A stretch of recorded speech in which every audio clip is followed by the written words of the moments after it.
When people come into my office and they're looking to get anti-obesity medication, specifically Ozempic/Wegovy, which is semaglutide, or Mounjaro Zepbound, which is tirzepatide, they often have questions about insurance coverage because they've heard so many different things. Unfortunately, in the United States, obesity is not considered one of the diseases that needs to be covered by health insurance.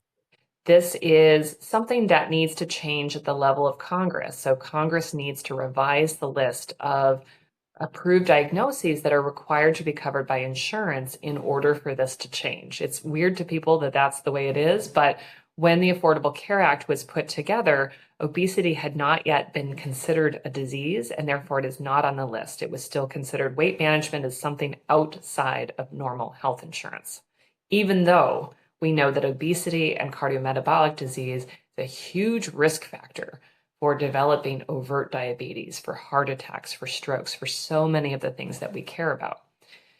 Until Congress decides to change that, health insurance can offer coverage only if the employer has opted in to offering coverage for their employees. So, for example, if you work for an employer who's chosen to add anti-obesity medications or bariatric surgery, you may have a very low cost to get these medications.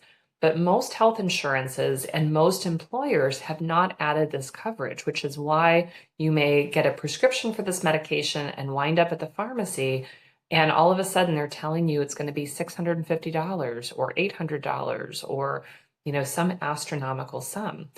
We also see that sometimes the language from the insurance is this medication is covered, but the patient will pay 100% of the discounted cost. That means that they're not putting a roadblock in there. They approved it, but they are not going to pay anything for it. And I think that language is really ridiculous and confusing, but that is a very real thing. I just had a patient this morning who had that. It looks like it's covered, it looks like it's approved, but functionally, she is 100% responsible for the cost of these medications. So there are a lot of places where change needs to happen for individuals right now who are looking to have coverage for these medications. Advocate to your human resources, advocate to your employer that we want to add coverage for this. Now, of course, in the United States, we are looking at tough economic times, and there may not be much movement on that at this time, but it's still worth asking.